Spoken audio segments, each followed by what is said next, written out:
is going to be short anyway, but the usually after the meeting on Friday, we'll watch a movie, and it really is just amazing that how there'll be something in the movie that will directly speak to or relate or echo what the meeting was about.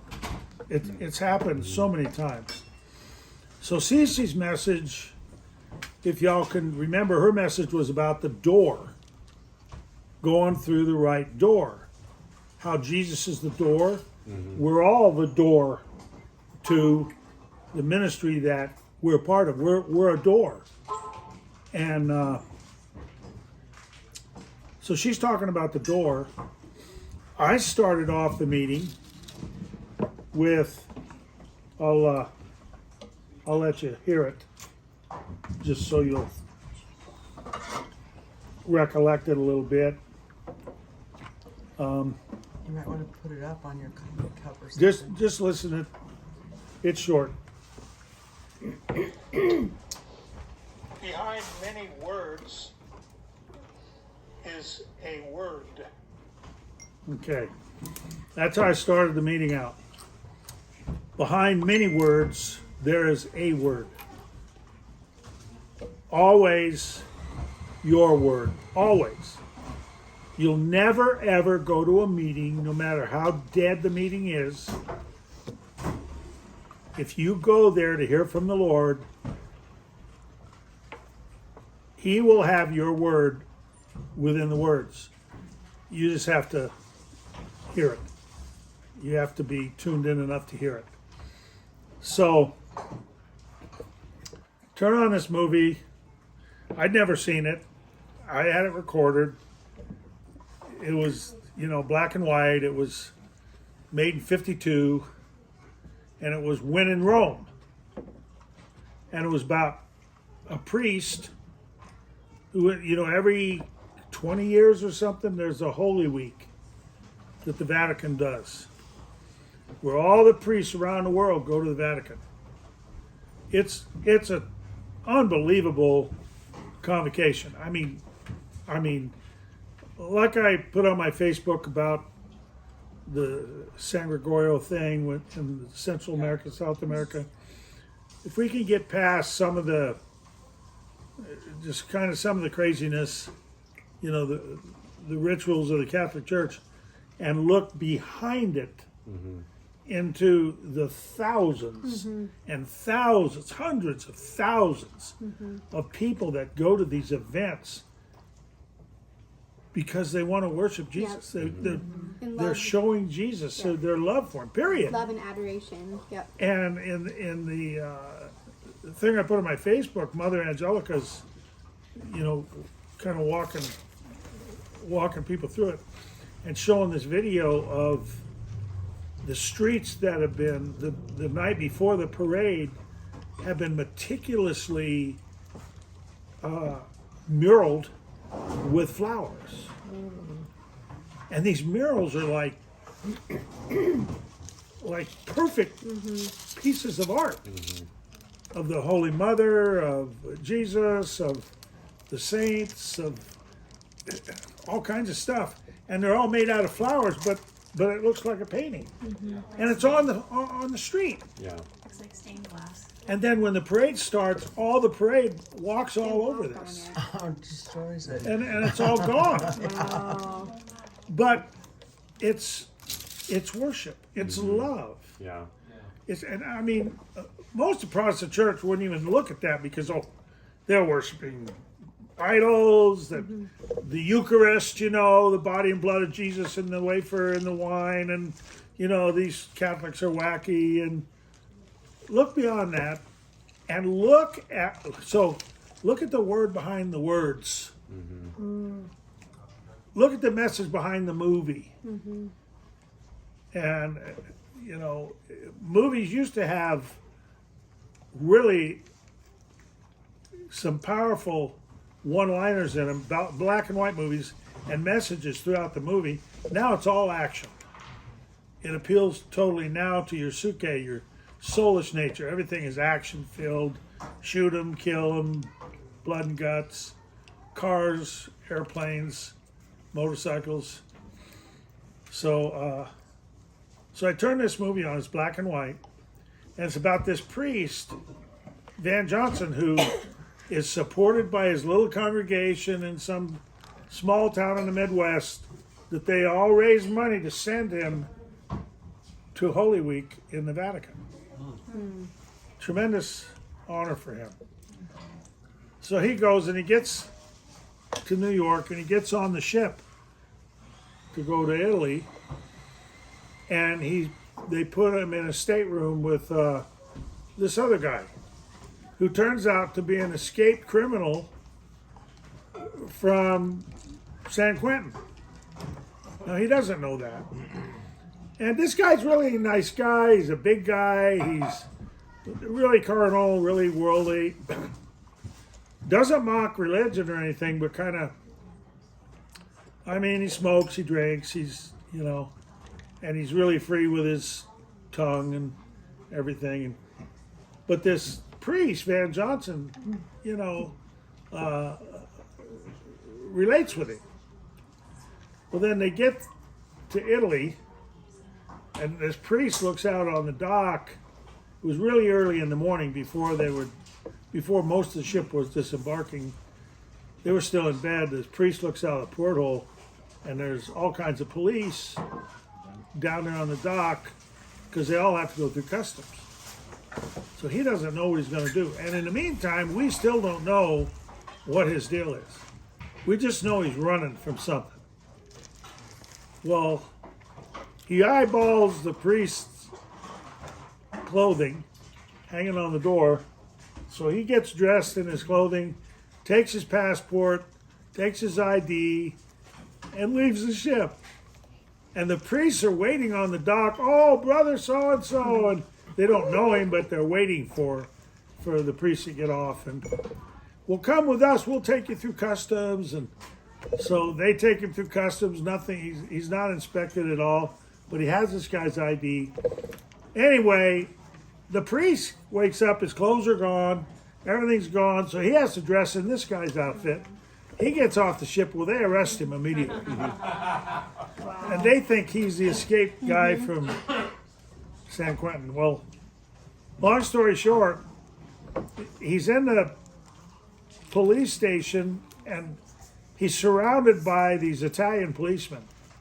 And he says, no, I'm a priest. And the chief guy goes, how are you going to prove that? He says, do part of a mass. So he starts singing the mass. And in Italian. Latin or In Latin. And one by one, all the policemen take their hats off, they bow their heads, and finally the guy stops him. He says, that's enough, I know you're a priest. Wow. So then he conscripts him almost to get involved, to go find this guy, because nobody knows what this guy looks like. So they make him join in and help him Be the find this guy. detective to catch him. Long story short, this guy knows, the criminal knows no strangers. So he's on a bus, he's in a priest uniform, everybody loves him. He's playing cards with the priest, and so this one priest from Ireland says, well, where are you going to stay? He says, I don't know. He says, well, you stay with us? And he said, sure. So he doesn't stay where he's registered to stay. He stays in this other place. So Van Heflin actually finds him. He sees him.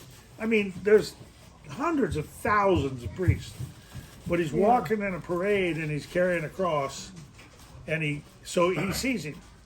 So he searches him out afterwards, connects with him, and he says, oh, you found me. And he says, hey, I'm really sorry about taking your clothes, but he said, I needed some way to get off the boat.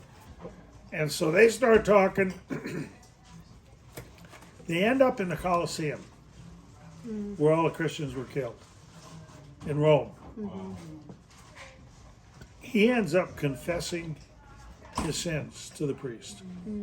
Because he's been hanging out with priests for a while, It's right? powerful. And it's messing with him. He went to Rome to escape, but he ended up in the midst of the holiest time of the year, With a bunch of where other he priests. starts being convicted, and because he is a Catholic, he wants to be free in his soul.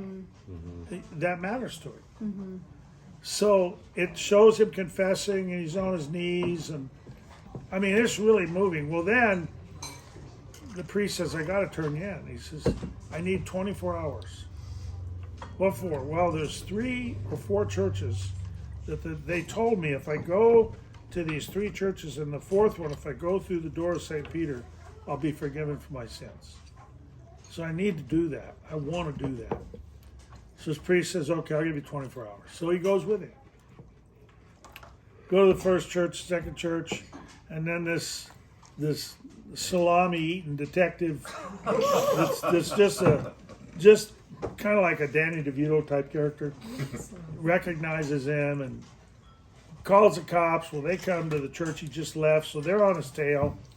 They're looking for him. And he goes. They're just one. So him and this other priest are step ahead of the police, and they get ready to go to the last church, and they're walking down this alley, and the police end up at the end of the alley, and they look at him and they said, "Uh-oh." So they start running, and they run down this alley, and there's nowhere to go. The alley's wide open, but they'll surely get caught because the cops are driving a Jeep. So he sees the frame of a door in this huge wall that you can't, it's really high, and it obviously is the wall to some kind of either convent or monastery or something. So he grabs the latch and it won't turn. The criminal does. So he just muscles it open. Opens the door, they get in, they shut the door, and they're right in a compound, which is a monastery. And there's just these monks all walking around. Now, you gotta figure, this is a true story. Wow. This is how it's written. So then, like, the head guy comes up, and nobody talks. It's a silent monastery of monastery. silence. Yeah. They've committed to the rest of their life to live in peace and silence, And to just and pray love for their people, and sins and pray for the and sins pray of the for world. the sins of the world. And the criminal says, Wow. maybe I can see being silent for my own sins, but for other people's sins, he says, I can't see that. But the place reminds him of prison, okay? Oh, yeah. Because It So- looks like it should be a prison. Well, kind of yeah, the way like it- prison yard, but it's really nice in there. So they get ready to leave, and the head priest is that they're kind of writing and motioning to each other. And the priest says, "So what do you guys? You guys seem to be surprised about something. What are you talking? What is it?"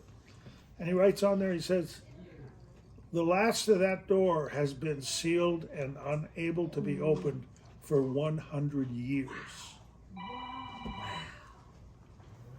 Nobody's been The able first to get time this that door door open. Never. to the outside has been Unable opened to in get it open. 100 years. Wow. True story. Well, then they end up going, they get caught. Well, then the priest actually talks the detective into letting him go through the last door, and the whole thing's about going through the door. Her message. Wow. So awesome. And this last door, St. Peter Cathedral, if he goes through that last door, his sins will be forgiven. So they let him do that.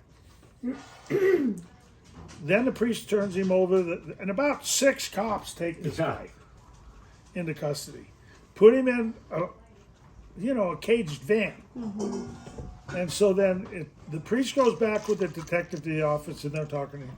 And the priest says, I want to start in America some kind of movement to get this guy's sentence commuted. He's really a good man. He didn't kill anybody. And the detective is almost like right there to help him, right? Gets a phone call. Yeah? What? And he said, so you think this guy his sentence should be commuted, that he's he's a good man, and he's turned the leaf, so to speak. And Van Johnson says, well, yeah. He said, yeah, well, he just escaped. He escaped from their custody. Yeah. He did. So This is he in says, Italy. well, He he says, escaped my again. job's over. I'm done. He says, I don't have any clue where this guy is. I'm going about the rest of my time here. And the detective says, that's fine. Not your problem, our problem. We'll find him. Bye.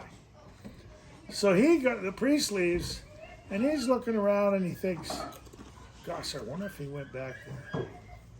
Because he really seemed to be taken with that monk community. Monastery.